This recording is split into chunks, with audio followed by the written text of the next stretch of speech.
വെഞ്ഞാറമൂട് അഫാൻ എന്ന യുവാവ് നടത്തിയ കൂട്ടക്കൊലയിൽ പെരുമലയിലെ വീട്ടിൽ നിന്നും തലയ്ക്കും മുഖത്തും അടിയേറ്റ് വികൃതമായ നിലയിലാണ് 3 പേരെയും കണ്ടെത്തിയത്. ഇതിൽ സഹോദരനായ 9ാം ക്ലാസ്സുകാരൻ അഫ്സാന്റെ മൃതദേഹത്തിന് ചുറ്റും 500 രൂപയുടെ നോട്ടുകൾ വിതറിയ നിലയിലായിരുന്നു. സ്വീകരണ മുറിയിൽ നിലത്ത് കിടക്കുന്ന നിലയിലായിരുന്നു അഫ്സാന്റെ മൃതദേഹം. അടുത്ത മുറിയിലായിരുന്നു അമ്മ ഷെമി പരിക്കേറ്റ് കിടന്നത്. ഷെമി കണ്ണു തുറക്കുന്നത് കണ്ടാണ് പോലീസ് അതിവേഗം അവരെ ആശുപത്രിയിലേക്ക് എത്തിച്ചത്. മുകളിലത്തെ നിലയിൽ കസേരയിൽ ഇരിക്കുന്ന നിലയിലാണ് ഫർസാനയുടെ മൃതദേഹം കണ്ടത്. അഫാൻ കൊലപ്പെടുത്തിയ പെൺസുഹൃത്തായ ഫർസാന പഠിക്കാൻ പോകുന്നുവെന്ന് പറഞ്ഞാണ് വീട്ടിൽ നിന്നും ഇറങ്ങിയത്. കൊല്ലത്ത് PGക്ക് പഠിക്കുന്ന ഫർസാന ട്യൂഷന് പോകുന്നുവെന്നാണ് വീട്ടിൽ പറഞ്ഞത്. പഠനത്തിന് ശേഷമാകാം അഫാനോടൊപ്പം അയാളുടെ വീട്ടിലേക്ക് പോയതെന്നാണ് പോലീസിൻ്റെ നിഗമനം. ഫർസാനയുമായി അഫാൻ വീട്ടിലെത്തിയപ്പോൾ തർക്കമുണ്ടായതാണ് ഈ കൂട്ടക്കൊലപാതകം നടക്കാൻ കാരണമെന്നും പോലീസ് സംശയിക്കുന്നുണ്ട്. ഏതാനും ദിവസം മുമ്പ് അഫാന്റെ വീടിന് സമീപത്ത് വെച്ച് പെൺകുട്ടിയെ കണ്ടതായി സമീപവാസികളും പറയുന്നുണ്ട്. വിവാഹത്തിന് സമ്മതം തേടാനാണ് അഫാൻ ഫർസാനയുമായി വീട്ടിലെത്തിയതെന്നാണ് കരുതുന്നത്. 3 വീടുകളിലായി ഞെട്ടിക്കുന്ന 5 കൊലപാതകങ്ങൾ നടന്നിട്ടും അയൽക്കാർ പോലും അറിഞ്ഞില്ല. ചുറ്റിയെ കൊണ്ടുള്ള അടിയേറ്റ് തലപൊട്ടി പൊളിഞ്ഞിട്ടും നിലവിളി പോലും പുറത്തു വന്നില്ല. 3 വീടുകളുടെയും സമീപത്തായി നിരവധി വീടുകളാണുള്ളത്. എന്നിട്ടും പോലീസും ആംബുലൻസും എത്തിയതോടെയാണ് അവിടെ നടക്കുന്ന കൊലപാതക വിവരം സമീപവാസികൾ അറിയുന്നത്. കൊലപാതകങ്ങൾ നടന്ന വീടുകളിൽ നിന്നും അസ്വാഭാവികമായ ശബ്ദങ്ങളൊന്നും കേട്ടില്ലെന്നാണ് സമീപവാസികൾ പറയുന്നത്. പേരുമലയിലെ വീട്ടിൽ നിന്ന് പോലീസ് സ്റ്റേഷനിലേക്ക് പോയപ്പോൾ അഫാൻ വീട് പൂട്ടി ഗ്യാസ് സിലിണ്ടർ തുറന്നുവിട്ട ശേഷമായിരുന്നു പോയത്. രാത്രി 7 മണിയോടെ അഫാന്റെ മൊഴി കേട്ട പോലീസുകാർ ആദ്യം വിശ്വസിച്ചില്ല.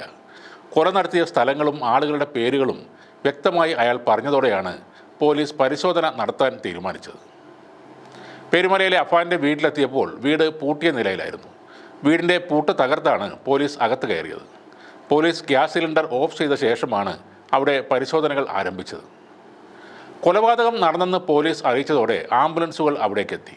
ചെയ്യാൻ ഉറപ്പിച്ച ഈ കൊലപാതകങ്ങൾ നടത്താൻ അതിക്രൂര മനസ്സുമായി അഫാൻ എന്ന 23കാരൻ സഞ്ചരിച്ചത് 34ഓളം കിലോമീറ്ററാണ്. സ്വന്തം വീടായ പേരുമലയിൽ നിന്ന് അച്ഛൻ്റെ മാതാവ് സൽമ ബീവിയെ കൊലപ്പെടുത്താൻ 14 കിലോമീറ്റർ സഞ്ചരിച്ചിരുന്നു. അമ്മുമ്മയെ തലക്കടിച്ച് കൊന്ന ശേഷം 7 കിലോമീറ്റർ അകലെയുള്ള ചുള്ളാളത്തെ ബന്ധുക്കളായ ദമ്പതിമാരുടെ വീട്ടിലെത്തി അവരെയും കൊലപ്പെടുത്തി. തുടർന്ന് പേരുമലയിലെ സ്വന്തം വീട്ടിലെത്തി മാതാവ്, സഹോദരൻ, പെൺസുഹൃത്ത് എന്നിവരെ കൊലപ്പെടുത്തുകയായിരുന്നു. 2 മണിക്കൂർ സമയത്തിനിടെയാണ് അഫാൻ 6 പേരെ ആക്രമിച്ചതെന്നാണ് പ്രാഥമിക വിവരം. സാമ്പത്തിക പ്രതിസന്ധിയാണ് കുടുംബാംഗങ്ങളെ ഉൾപ്പെടെ കൊലപ്പെടുത്താനുള്ള കാരണമെന്നാണ് യുവാവ് പോലീസിൽ നൽകിയ ആദ്യ മൊഴി. ഇത് പോലീസ് വിശ്വസിച്ചിട്ടില്ല. വിവാഹം നിരസിച്ചതിലുള്ള പകയാണ് ക്രൂരകൃത്യത്തിന് യുവാവിനെ പ്രേരിപ്പിച്ചതെന്ന സൂചന ലഭിച്ചതിനാൽ അത് സംബന്ധിച്ച അന്വേഷണവും പോലീസ് ആരംഭിച്ചിട്ടുണ്ട്. ആളുകളുമായി വലിയ സമ്പർക്കമില്ലെങ്കിലും കുഴപ്പക്കാരനല്ല എന്നാണ് നാട്ടുകാരും പറയുന്നത്. സാമ്പത്തിക പ്രതിസന്ധിയാണ് കൊലപാതകങ്ങൾക്കുള്ള കാരണമെന്ന് നാട്ടുകാരും വിശ്വസിക്കുന്നില്ല. അങ്ങനെയാണെങ്കിൽ അയാൾ ആത്മഹത്യ ചെയ്താൽ പോരെ എന്നാണ് നാട്ടുകാരുടെ ചോദ്യം. വെഞ്ഞാറമൂട് നെടുമങ്ങാട് റോഡിലെ പേരുമല ജംഗ്ഷൻ സമീപം റോഡിൽ നിന്ന് 10 മീറ്റർ ഉള്ളിലാണ് കൊലപാതകം നടന്ന സൽമാസ് എന്ന വീട്. അഫാന്റെ പിതാവ് റഹീം കുടുംബ വീടിന് എതിർവശത്ത് 10 വർഷം മുമ്പാണ് ഈ വീട് നിർമ്മിച്ചത്. ഗൾഫിൽ സ്പെയർ പാർട്സ് കട നടത്തുന്ന റഹീമിന് സാമ്പത്തിക പ്രശ്നങ്ങൾ ഉള്ളതായി നാട്ടുകാർ പറയുന്നു.